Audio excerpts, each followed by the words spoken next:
Welcome back to the channel, guys. Today's video is going to be a little different than normal. It's probably, I think it's like 7, almost 8 o'clock at night. I haven't been posting in a while, but there really ain't been nothing going on. I got a new project truck. Besides that, I'll put the videos in. So yeah, this video is just gonna be a bunch of clips of the past. Get in there, fuck bastard.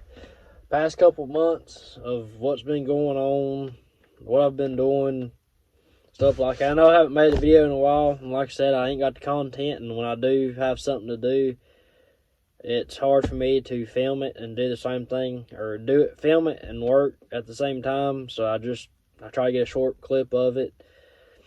But yeah, further ado, let's get into it. So I post a bunch of clips of what's been going on, what's been happening, and I hope y'all enjoy.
Just watch the fucking bitch.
God damn.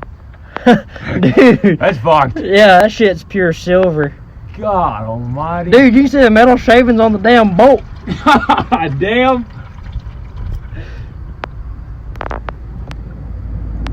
Fucking jerk. You fucking jerk. You get on my nerves. Here comes Billy with his pecker in his hand. At a one horse radio or something like that. Yeah, it's something weird shit. Who's your bitch? I ain't your bitch. Who's your daddy? Dude, god damn, dude, this shit stinks. Yeah, dude, this motherfucker's burnt. God damn. She's done for. Oh yeah, it's time for a new one. Yep. God damn. I can't believe that shit's that fucked. On the driveway. I thought it was a dog or something coming to bite me. What, Riley? What's your question? Well, I hope y'all enjoyed the few clips in the video of what's been going on for the past month or 2 months now, something like that. The last 2 videos, is the transmission trans fluid coming out of my truck, and the trans pan that come out of my truck. So I'll give you a little backstory on that. I was digging around on Facebook Marketplace, and I seen a truck come across the For You page, or whatever you want to call it. It was a 95 F-250 extended cab long bed. The guy wanted $600 for it, yada yada yada. It's a 5.8 4-wheel drive automatic, 351 Windsor with a E4OD automatic. The guy said the transmission had about 1,000 miles on it since rebuilt. It was in a junkyard because the guy's brother that owned it passed away, and it had blown head gaskets, so I guess he didn't want to fix it. So he just put it up for sale. So I texted him. I just messing around with him. I really wasn't I was interested, but I wasn't interested. We settled on a price, and lo and behold, that night I went to a buddy's house and I got her trailer and come home, got chains, straps, lights, everything ready, and hightailed out that next morning at 7 o'clock in the morning, drove 5 hours to the beach, loaded the truck up. And on the way down there, the 6.0, it done fine, didn't overheat. All the gauges stayed normal. It went amazing. Beyond amazing. I thought on a long trip, which I've taken this truck on a 6-hour trip, done fine. Because I went from my hometown to Nashville, 6-hour trip. It done amazing. Except a couple times and when the injector started going out. But down there, I've never went on a long trip with a trailer or with something heavy behind it. And I was worried that with me hauling a 28-foot gooseneck down there, I figured the truck would give me trouble. Now keep in mind, I'm sitting on a 4-inch lift with 20-inch rims, 20x12 rims with 35-inch mud tires. Pulling a 28-foot gooseneck trailer that weighs about 4,500 pounds with a pop-up dovetail and a toolbox and a chain rack, which both of them were full. I get down there, truck does amazing. It surprised me on how damn good it done on the way down there. So I get to where I'm going. We load the truck up. And I don't know how familiar y'all are with sand, but when I hit the sand with this truck, I went down. I didn't have to go in 4-wheel drive, but I went down. When I started going across the sand to turn around, I was spinning. So all I done was pull it down in D1 and just let it creep itself across the sand back to the hard road that they've made going in and out over the years. So we loaded the truck up. I hit the road. I get back on the road. I get 30 minutes into the trip back home. I stop and get diesel fuel. I left the truck running while I'm getting diesel. Idling fine. There's no leaks. It didn't skip. I thought there's it was a damn 6.0, nothing wrong with it. Obviously, me knowing I've got a weak injector again, and I just changed that injector, and it's weak already. And I've got a couple more going out. And it's just sitting there. I don't nothing wrong with it. So I fill back up. I get back on the road. Well, the way I come home is a little different than the way I went. So on the way down there, I took all interstate until I got to the beach where the truck was at, and then I hit back roads. Well, if you tow, a lot of you will use tow haul. Me, every truck I've owned that has an automatic, and I'm hauling, whether I'm empty or loaded, is tow haul. Straight off the bat. If I come off the interstate, whether I'm on the exit ramp or what, once I hit below 40 mile an hour, or 45, I engage tow haul. Because if the speed limit's 45, from what I've experienced in towing, with tow haul off, my truck wants to go into overdrive, which I cruise about 45, 50 mile an hour, which is no big deal, but it's still a lot of strain on the truck when you have to start climbing hills and you're in tow haul, or if you try to pick up speed and you're in or when you're climbing hills with tow haul off in overdrive, or you try and pick speed up in overdrive with just a trailer behind you, it's a good weight and good length. So I automatically turn tow haul. I feel it downshift from sixth gear to fifth, and then from fifth to fourth. Now why Ford done that and those transmissions, I don't know. But it downshifted from sixth, fifth to fourth, and that's where it stayed. It went to fourth, built my speed back up to hold 50 mile an hour. Because that's what the back roads were. The back roads were 55. Surprisingly, they were 55. So, once I hit 55, it picks back up to fifth gear. That's where it stops. And I come on down the road. Well, I hit the interstate, and I turn tow haul off. Because I'm going 70 mile an hour, 75 mile an hour down the interstate, speed limit. Obviously, you don't need tow haul because, you're moving. So I turn it off. Well, I get like an hour and a half into the trip on the way back home. No, it's 2 hours into the trip. Two and a half hours into the trip. My GPS says, hey, go this route. We'll cut 40 minutes off your time, which will take you from 4.5 hours to like 3.5. 3.5, 4 hours. I'm like, all right, let's go that route. Faster I get home, before it gets dark, the better. Because I hate towing shit in the dark. I've always been that way. I'd rather tow something in the day, where I can see what's going on, where I can watch my tires, watch the straps, chains, whatever I'm using. I like to watch it. I've always been that way. So I get like exactly 2 hours from home, and I blow 2 tires on the trailer. When I say 2 tires, I mean I blew 1 tire, and I pulled over on the side of the road, jacked it up, put the spare on, and made it another 50 miles and blew the spare out because the spare was dry rotted. And the only reason I put the spare on was to get me off the interstate, because the interstate that I was on was freaking busy, and nobody would move over, so you'd get room on the side of the road to change the tire.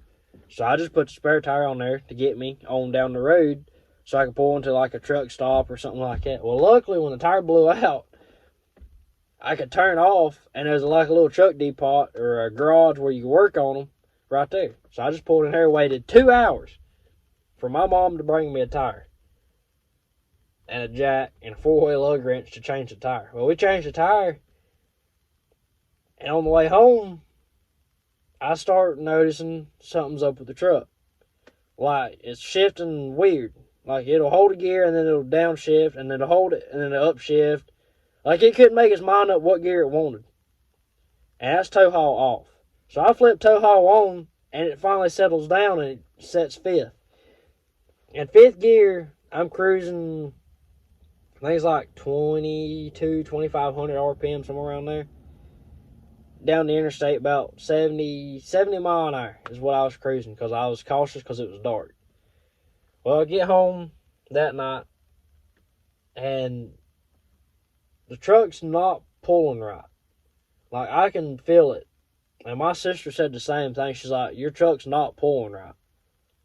I can tell by the way it, like, I knew myself, I know my truck. I knew by the way it sounded, the way it ran, everything. I knew my truck wasn't performing the way it did on the way down there. And I know the air mixture, when you get closer to the beach, it's better than what it is in Midland or near the Midland. Just like the mountains. You go to the mountains, your vehicle's gonna run a lot better because the air is more dense, cooler is dense. So you're going to fit more oxygen cells, y'all. I'm not getting into science because science wasn't my strong suit. So I was like, all right. So I'll go up the road and I turn around and come back to my house. The reason I've done that is because I'm on the opposite side of the road from my driveway. So it is easier for me to back my trailer and my driveway because I have to go through a mailbox and a fence when I back down my driveway. And it's dark, and I don't have lights, really good lights on this trailer, nor reverse lights on my truck, so I can see. So I take up the lane closest to my driveway. So I'll pull in it, and I'll come back over to the outside lane, away from my driveway. So that way, I'm like diagonal on the road, so I can get a straight shot pretty much back in.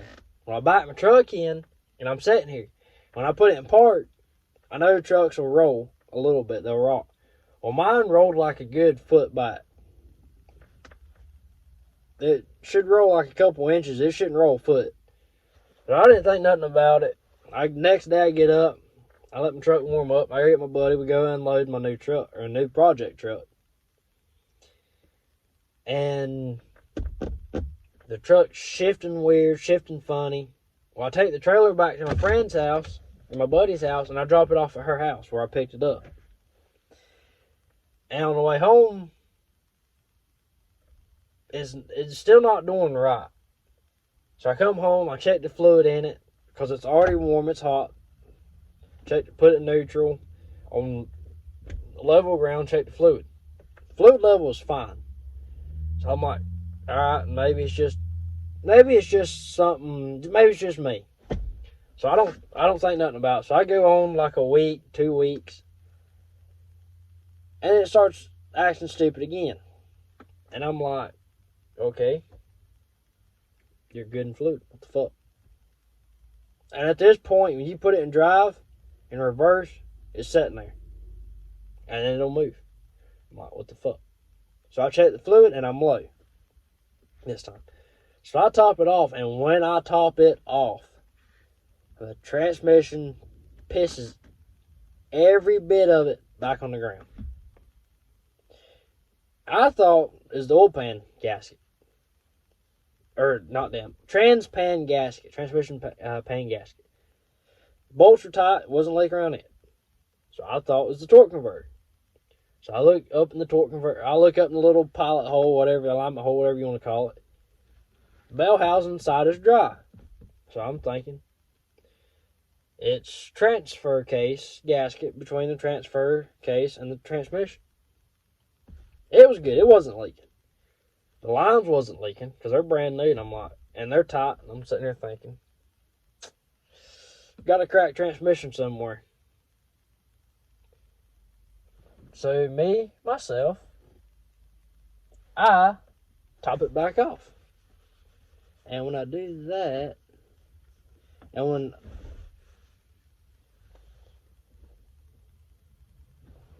I top it back off, it does the same thing.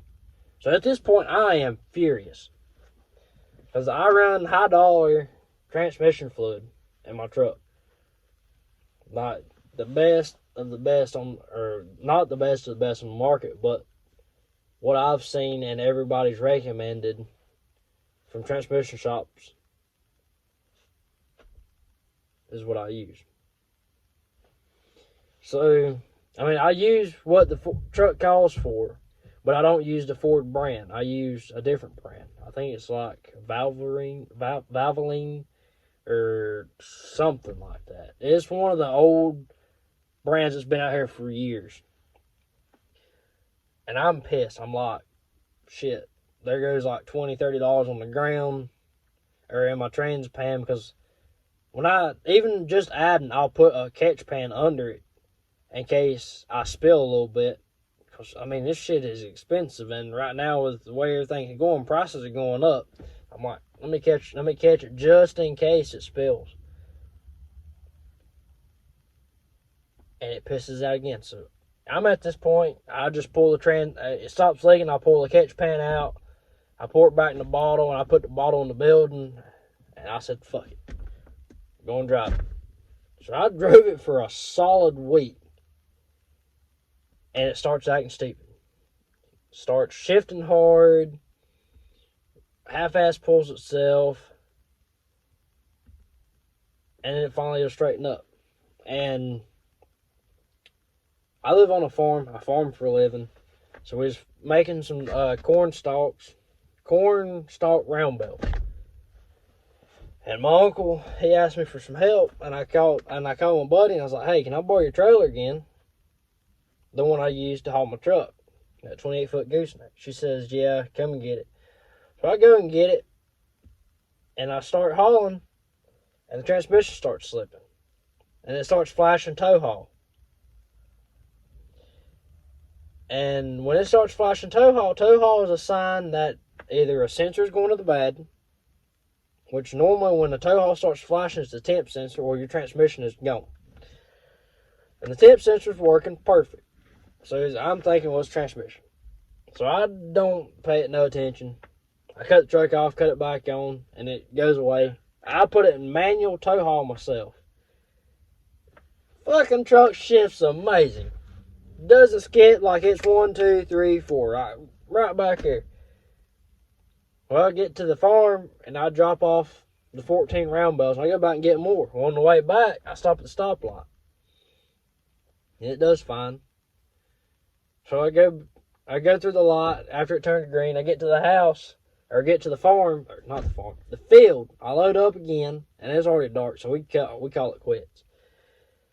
And come home, unloaded, unhooked from the trailer, come back across the fence to my house, and I parked the truck for the night.